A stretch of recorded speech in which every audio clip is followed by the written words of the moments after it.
ሹባ የፈጠረብኝ ነገር አለ። ለመጠየቅም እኔ ጥያቄ ፈጠረብኝ አለ እኮ። አትጠየቅም? ጥያቄን ከመለስክልኝ በኋላ እጠየቃለሁ። ግዴታ እኮ ነው እኮ። ልጠይቅና ወደ ኢምራን አዘዋውርሃለሁ። እኔ አሁን ጠራህ ጠርቼ ከመጣሁ በኋላ ለመጠየቅ ስለቀደምኩኝ። እሺ ጠይቅሽ። የመርያም ሱራ አለ እናንተ ጋር። መርያም ማናት? የኢሳ አለይሂ ሰላም እናት። እሷ ነች የወለደችው? በሱረቱል ሱራ ውስጥ ማስረጃ ልትሰጠኝ ትችላለህ? እንደወለደችው? ይህን ነው ጥያቄ ነው አይደል? ይቀጥላል እስከ መጨረሻ ፍጻሜ ጅማሬውን እንጀምርና መጨረሻ ወዴት እንደሚሄደው ገና ግልጽ ታደርግልኛለህ። ያው ለመወያየት ጥያቄን ጠይቀህ ጨርስሽ። ስለዚህ ሱራ ማለት ጥያቄ ነው ያለክ። ስንት ጥያቄ ነው ያለክ? አንድ ጥያቄ ነው ያለክ? አዎ እኮ አንድ ጥያቄ ጠይቅና መልሰንልክ ከዛ እኛን ጠይቅህና ደግሞ ከዛ ትጠይቃለህ። ይሄ ነው ጥያቄክ? አይደለም አልጨረስኩም እኮ። ሳልጨርስ ለምንድን ነው እንትን የምትለኝ? እሺ ጨርስ። እሺ ጠይቀህ ጨርስ። ማርያም የኢሳ እናት ናት። ኢሳ ማለት በእናንተ ኢየሱስ እናት ናት አይደል? ኢሳ እሺ እሷ ነች የወለደችው። እሺ በቁርአን ውስጥ የወለደችበትን ታሳይኛለህ? ተወልዶ መጨረሻ ወዴት እንደሄደ ፍጻሜው ትነግረኛለህ? በቃ ይሄ ነው ጥያቄክ? በቃ እሺ ይመለስልሃል። ይሁን እንትን እያልክ መልስለት። በጥቅስ በጥቅስ ነው የምፈልገው። ችግር የለም ይመለስልሃል። ግን እፍ አለበት የምለውን ቃል አታምጣ። እፍ አለበት የምለውን መውለዱን አያሳይም። እፍ ያለው እግዚአብሔር ነው። ዘጸአት ምዕራፍ 31 ላይ ያለው እግዚአብሔር ነው። አይ ቁርአን ውስጥ አውጣ። ቁርአን ውስጥ ወደ መጽሐፍ ቅዱስ አትሄድ። እሺ ወለደች የምለውን አሳይም። እሺ አሳያለሁ። ሱረቱል መርየም ቁጥር 22 ላይ እሺ ወዲያውም አረገዘች፣ በእርሱ በሆዷ ውስጥ ይዛው ወደ ሩቅ ስፍራ ገለለች። ማርያም አረገዘች። እሺ ከዛ ምጡም ወደ ዘንባባይቱ ግንድ አስጠጋት። ከዛ ምጥ መጣባት፣ መውለድ ጀመረች ማለት ኢየሱስ ከማህፀን ወጣ ማለት ነው። ከዛ በኋላ ምጡ ሲያማት ነው ያለች። ዋንኞቴ ምን ከዚህ በፊት በሞትኩኝ ተረስቼም የቀረው በሆንኩኝ አለች። ምጡ በጣም አመማት። ስለዚህ ኢየሱስ እየወጣ ነው። ኢየሱስ እየተወለደ ነው ያለው። እዛ እየወጣ ያለ ማለት ነው። እንዴ ሲል ቀራት። አትዘኝ፣ ጌታስ ከበታችሽ ወንዝ አድርጎ አትፍሪ አላት። የዘንባባይቱን ግንድ ወደ አንቺ ወዝዣቸው፣ በአንቺ ላይ የበሰለ ተምር ያለፍልሽ፣ ምግብ ቢበቃ አምላከች አጽናናት። ከዛ ምግብ ወረደላት። ከዛ ብይም ጠጪም ተደሰችም። ከዛ በኋላ እኔ ለአብርሃም ዝምታን ተስያለሁኝ፣ ዛሬ ሰውን በፍጹም አናግርም በይ፣ ሰው አላወራም በይ። ከዛ በኋላ ወለደች ማለት ነው። ያው እንግዲህ ምጥ ይዟት ነበረ። ከዛ በእርሱም የተሸከመችውና ወደ ዘመዶቿ መጣች። አያት ኢየሱስ እንደማያደረገች ወደ ዘመዶቿ መጣች። ከዛ በኋላ ሰዎቹ ምናሉ መርየም ሆይ ከባድ ነገር በእርግጥ አመጣሽ አሏት ይላል። ስለዚህ ሰዎቹ ኢየሱስን ሲያመ አንቺ ዝም ብለሽ ሰደባት ማለት ነው። ኡስታዝ ተቀጠለ። እሺ ቁጥር 33 ያልቃለች እዛው ላይ በቃ ደስ እዛው ላይ አንዴ እንጨርስ እንጂ ሰው ምን ሊማርበት። ሰላም በኔ ላይ ነው በተወለድኩበት ቀን በሞትበት ቀን አለ። በእንባልኩበት ቀን አለ ኢየሱስ። እኛ እንግዲህ አሁን ይሄን እናምናለን፣ ሙሉ በሙሉ እናምናለን እኮ አይደለም። በተወለድኩበት ቀን አለ። በተወለድኩበት ቀን የሚለው ማን ነው? ኢየሱስ ክርስቶስ። ኦኬ ከማን የተወለደው? ቁጥር 34 ላይ የማርያም ቁጥር 34 ላይ የመርየም ልጅ ኢሳ ይለዋል። ስለዚህ ከማርያም ነው የተወለደው ኢየሱስ። ይሄው ጥያቄ ተመልሷል። ሌላ ጥያቄ ያለ አንድ ጥያቄ እንጨምርና ከዛ ወደ ሌሎች እንሄዳለን። አይደለም አላለቀም እኮ አላለቀም። ይሄው ጥያቄ ነው ያለ። አሁን በዛን ሰዓት ሰዎች ነበሩ አይደል? ሲወለድ እንግዲህ በዛን ሰዓት እሷ ሰዎች ጥያቄ ኢየሱስ ወይም ኢሳ ከማርያም የተወለደበት ጥቅስ ስጡኝ ያልከው። ስለዚህ ይሄ ነው ጥያቄ ነበረው እኮ። ጥያቄ ቆይለ ጥያቄ ተረጋጋ። አሁን ጥያቄው አንተን መረጋጋት ያለበት ውሸት ከተላ መጀመሪያ ጥያቄ ጠየቀው ምንድነው በሱራ ላይ በመጽሐፋችሁ ላይ ኢየሱስ ከማርያም ተወለደ የሚል ማስረጃ አምጡ ብለህ አልክ። ከዛ ሱረቱ መርየም ምዕራፍ 19 ላይ ተነበበልህ ከቁጥር 22 እስከ 34 ድረስ ተነበበልህና እዛ ላይ ነጸነሰች ምጥ እንደያዛት ከዛ በኋላ ደግሞ እንደወለደች ይናገርና ቁጥር 33 ላይ እሱ በተወለድኩበት ቀን ሄደና ከማን እንደተወለደ ደግሞ ቁጥር 34 ላይ የመርየም ልጅ ብሎ ያስቀምጠዋል ማለት ነው። ስለዚህ አንተ በጠየቀው ጥያቄ መሰረት ኢየሱስ ከድንግል ማርያም መወለዱን ቁርአን ይናገራል። ይሄ ነው መልሱ። ሌላ መጨረሻው የት ሄደ ብለህ ታምናለህ?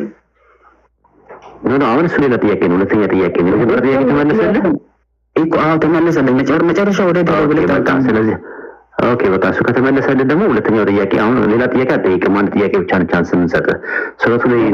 ሱረቱ ኒሳ ምዕራፍ 4 ቁጥር 158 እና 159 አውጣለት ይምራል። ሁለት ጥያቄዎች ነው የሚፈቀድልህ። አሁን አንድ ነው ያልከው የነበረው ሁለተኛ ነው እንትን ያልከው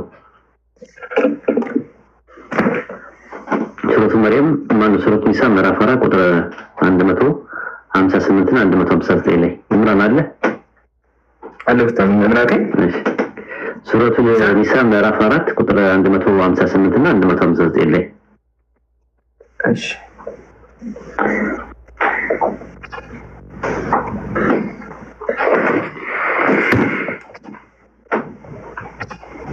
ወዴት ሄደ ነው ጥያቄው? እንግዲህ ወዴት እንደሄደ ነው። 158 ላይ ምን ይላል? ይልቁንስ አላህ ኢሳን ወደ እርሱ አነሳው ወሰደው ማለት ነው። አላህ ጥበበኛና አዋቂ ነው ይላል። ይኸው 158 ላይ ወደ አላህ ወደ ሰማይ እንደወሰደው ይናገራል። ኢሳን አላህ እሱን መውሰዱ ማስረጃ ምን ታመጣለኛለህ?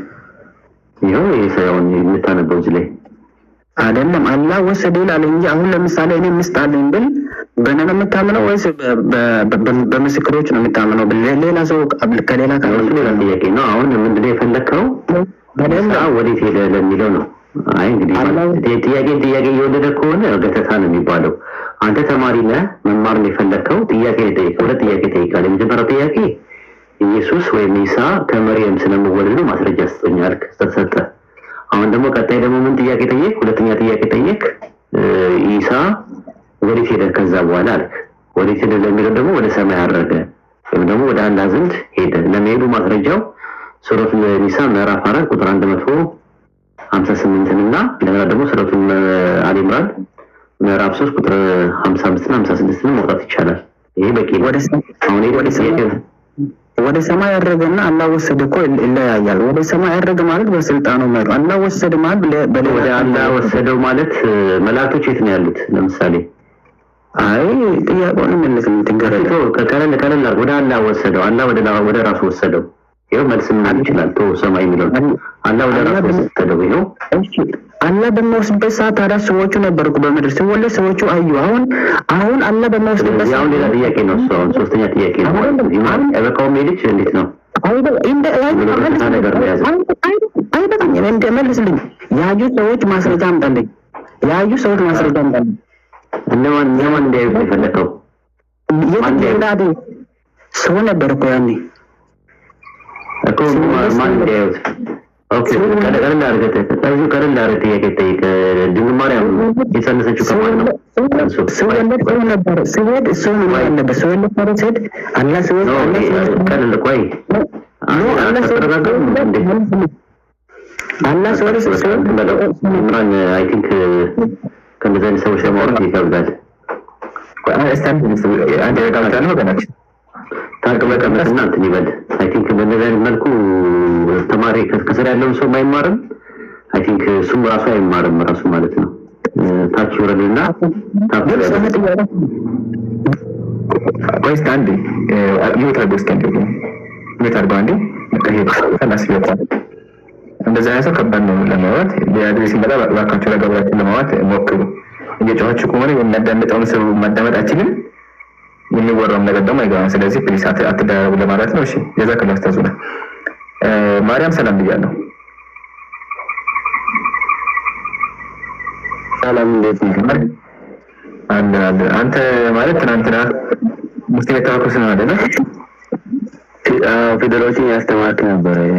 ዛሬ የቀረውን ያስተማርክ ማሻአላ ማሻአላ ወገናችን ማርያም እናንተ መጡ ብዙ ፊደል ቆጥሮ ነው ሄደው። እሺ ዛሬ ደግሞ እናስቆጥራለን። ዛሬ ጥያቄ ነው ጠይቅ። ጥያቄ አለኝ ጠይቅ። ጂኒ ቁርአን ይቀራል? ያነባሉ ጂኒዎች መጽሐፍ ማሽን ከዳምቶ ያነቡት ጥሩ ጥያቄ አላቸው። ማየት ማንበብ እኮ ይችላሉ። አይን አላቸው ያሉ ናቸው ማለት ነው። መጽሐፉን ከማን ነው የሚገዙት? የሚገዙት ለማንበብ መግባት አለባቸው። ለማንበብ ከማን ነው የሚገዙት?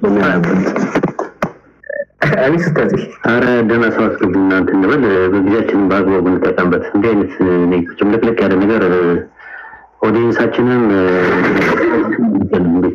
ልጅም እንደዚህ ነው ባይሮ ስታዝ ባለፈው እንደዚህ ነው አንድ ብቻ ስተውና ከዚህ ይወጣል ኢንሻአላህ። አንድ ብቻ አንስተው ባለፈው መጥቶ ፊደል ተምሮ እንደዚህ ቀልዶ ይወጣል።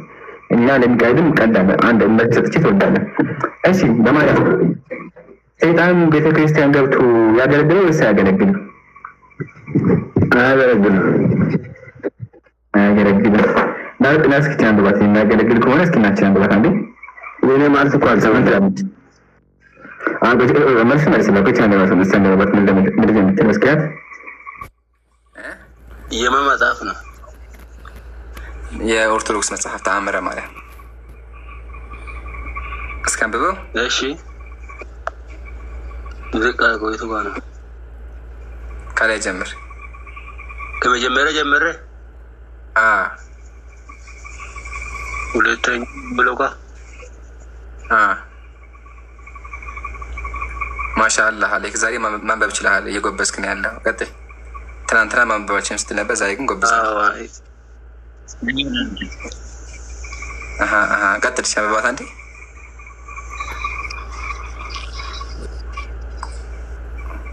ምን ነው ልብስህን ከፍ አድርገሃል።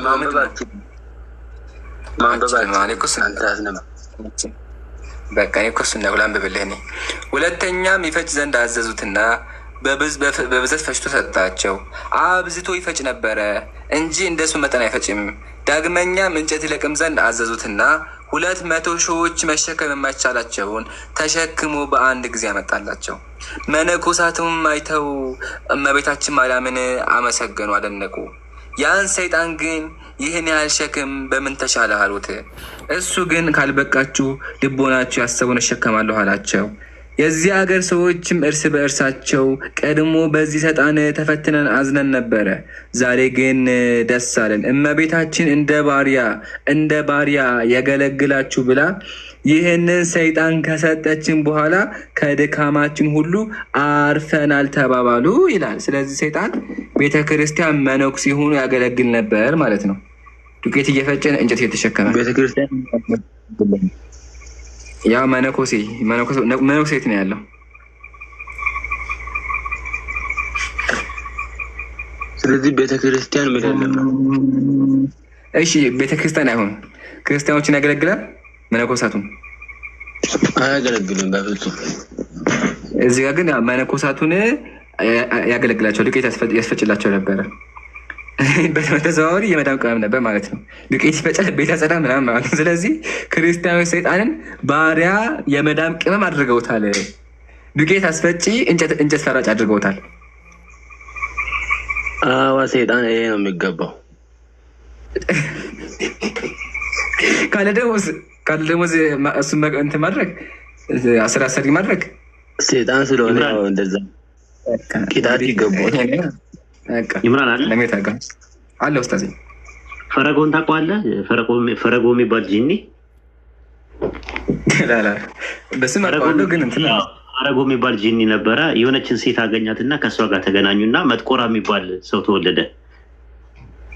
ከዛ መጥቆራ ክርስትና ተነሳ ማለት ነው። ከሁለቱ የተወለደው የክርስትና ስሙ አቡነ ጼላወለ ጽድቅ ይባላል።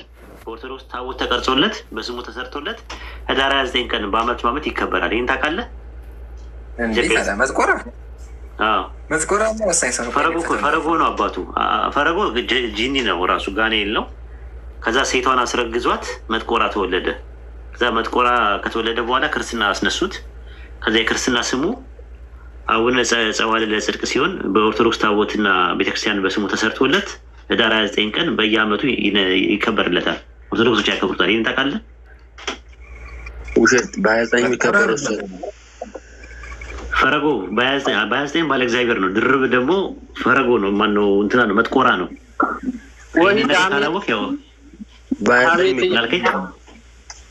በሜት ነው ብራዘር ኡስታዝ ወይድ እንዴት ነህ? መጥቆራ የሚባል ታውቃለህ? ሰላም መጀመሪያ ሰላም ተቀደመው እንደ መጥቆራ የሚባል ታውቃለህ? አንተ መሀል ላይ ስለገባ ነው። መጥቆራ የሚባል ታውቃለህ ወይ? ሰላምታ እያቀረብኩልህ እኮ ነው ወገኔ። መጥቆራ የሚባል ታውቃለህ ወይ? መሀል ላይ ትልቅ ስላልክ ነው። ኦኬ ቪዲዮዎች መስል ታውቀዋለህ? መጥቆራ የሚባል የመጀመሪያው መልስና መጥቆራ የሚባል ታውቃለህ ወይ? አንተን ግማታ ካሪጅ ሊሆን ይችላል። አባት ቢስሚላህ ብሎ እናራችሁ ረድና አንተን በል አይ ቲንክ በእውቀት ላይ ነው ሰው የሚወያየው። አይ ቲንክ እንደዚህ አይነት ነገር አይመጥንም። እና መጥቆራ የሚባል አለ። ታች አውርዱት። ፎቶ አውዚ ናውረድ መጥቆራ ለዘማኝ ነው። መጥቆራ ማለት ነው። በኦርቶዶክስ ጠይቋቸው። መጥቆራ የሚባል አሁን በአሁኑ ሰዓት በክርስትና ስሙ የአቡነ ጸዋልዕ ለጽድቅ ይባላል። ያከብሩታል። ንግስ ይከበራል። ራሱ በአመት አንዴ ህዳር 29 ቀን ይከበርለታል ማለት ነው። ታቦት አለው እዛ ተቀርጾለታል። ኦኬ አይ ካላወቅ ችግር የለውም። እንግዲህ ኦርቶዶክሶችም እያዳመጡ ስለሆነ ምንም ችግር የለም ማለት ነው። እሺ እንትናንስ ታውቀዋለህ? ክርስቶፎሮስ የሚባለው ታውቀዋለህ? ይምራል ከሱ በፊት ውስጥ ያው ቤተክርስቲያኑ እናሳይ። ይሄ ነው እሺ። ያጀማ ቤተክርስቲያኑ ስሙ ደግሞ የአየር ጋኔን ይባላል። እሺ ስሙ የአየር ጋኔን ይሄ ነው ቤተክርስቲያኑ። ያ ፎቶ እዚህ ጋር ተደርጎለት እየሄዱ ይስሙታል። ያው ኢቭን ላሳያችሁ እንደዚህ ተደርጎ በየቀኑ ይከበራል። ስሙ ምንድን ነው? ማን እና ሰይጣን ነበረ ተይዞ ወደ ጎን አግላቸው ወደ ጎን አግላቸው።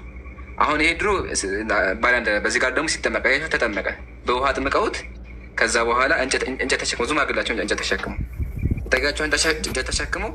ስለዚህ ሰይጣን ንስሐ ገብቶ ለክርስቲያኖች ያገለግላቸው ነበረ። በኋላም ደግሞ ተጠምቆ ቤተክርስቲያን ተገንብቶለት ፕላስ ደግሞ ታቦት 4 ማዕዘን ታቦት ተሰርቶለት አሁን ደርሳል። ያው ቤተክርስቲያኑ እዚህ ነው እና የአየር ስማቸው ኢምራን ከአስተማሪዎቹ ከራሶቹ ከፈለጉ ማለት ነው ይከፈት ይሻላል። ይከፈት። አሐዱ አምላክ አሚን።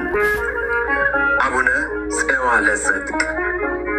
ይህ ጻድቅ በክርስቶስ አምኖ ንስሐ ገብቶ ለጽድቅ የበቃ በቀድሞ ሕይወቱ የአየር ጋኔን የነበረ ነው። ማለትም አስቀድሞ መጥቆራ የተባለ ጋኔን የነበረ ሲሆን አባቱ ፈረጎ የተባለ የአየር አጋንንት ነው። ፈረጎ አንዲትን አይበቃም? ይበቃል። ኢምራን ልላክልህና አይ ቲንክ የክርስቶፎሮስ የሚባለው ደግሞ አባቱ ውሻ ነው፣ እናቱ ደግሞ እንትን ናት፣ ሰው ናት። ሁለቱ ተጋብተው ከአንገት በላይ ውሻው ነው፣ ከአንገት በታች ደግሞ ሰው ነው። እሱም አሁን በቤተክርስቲያን ውስጥ ይከበራል። ራሱ በሚያዝያ 2 ነው የሚከበረው። ኢምራን ቴሌግራምን ቼክ አድርገው ክፈትላቸው። ክርስቶፎሮስ ይባላል። ውሻና ሰው ተገናኝተው ነው የተወለደው። ክርስቶፎሮስም ሚያዝያ 2 በአመት አንዴ ንግስ ይከበርለታል። ታቦት ተቀርጾለታል። ቤተክርስቲያን አለው ማለት ነው ራሱ። አየው አያችሁት? ይታያችሁ? ክርስቶፎሮስ መጨረሻ ላይ ሰማዕቱ ነው ሞቷል። ሰማዕቱ ከአንገት በላይ ውሻ ነው። አባቱ ውሻ ነው፣ እናትየው ሰው ናት።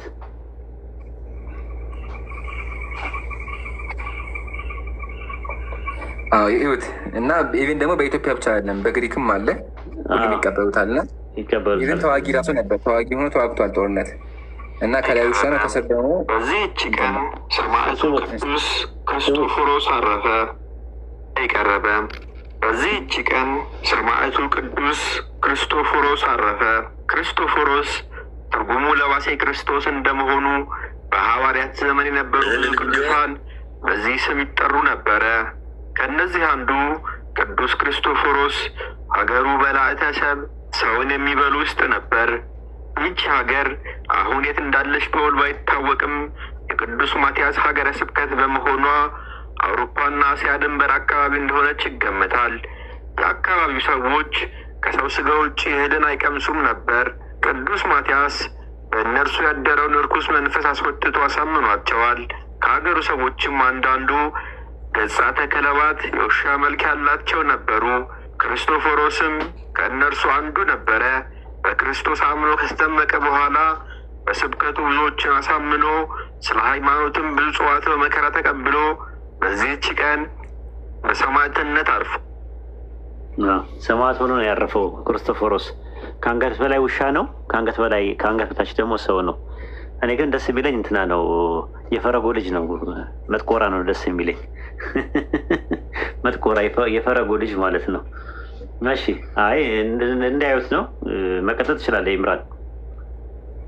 ጀዛከላ ያጀማ ይህን ይታደጉ። በቃ ብዙ ማስረጃዎች እንግዲህ ይወጡ። በቃ የዛሬ የገድል ቀን ሁሉም ይወጣሉ። ካልሰማችሁ ይሄ ውሻ የሆነው ሰው ማለት ነው ሐዋርያ ነው። ሐዋርያና ሰማዕት ነው። ሰምታችሁኛል? ሐዋርያና ሰማዕትን ኢቭን ሚያዝያ 2 ተመከቱ። ስንክሳር ዘወርኃ ሚያዝያ ላይ ያው ሚያዝያ 2 ቀን የሚከበሩ ዓመታዊ በዓላት ውስጥ አንደኛ ምንድነው? ቅዱስ ክርስቶፎሮስ ሐዋርያና ሰማዕት ነው። አያችሁ አይደለ? አባ ስምዖን ያል ይቀጥላል። አባ ስምዖን ዘሀገረ ሀሊባ ያል አለ። ስለዚህ ይሄ ውሻ የሆነው አካል ወታደር ነው፣ ተዋግቷል በክርስትና ስም። ይሁትማ በክርስትና ስም ተዋግቷል። ከላይ ደግሞ ምድር ከላይ ውሻ ነው፣ ከስር ደግሞ ሰው ነው እና በእግዚአብሔር መንገድ ነው የሞተው። ሱብሃንላህ። ይሄ ነው በእነሱ ያለው። ከዛ ደግሞ ቅድም ደግሞ የተገለጸው አለ። እሱ ምንድነው? ሰይጣን የሆነው ደግሞ አለ። ይጨመር። አሁንም ሂዱበት።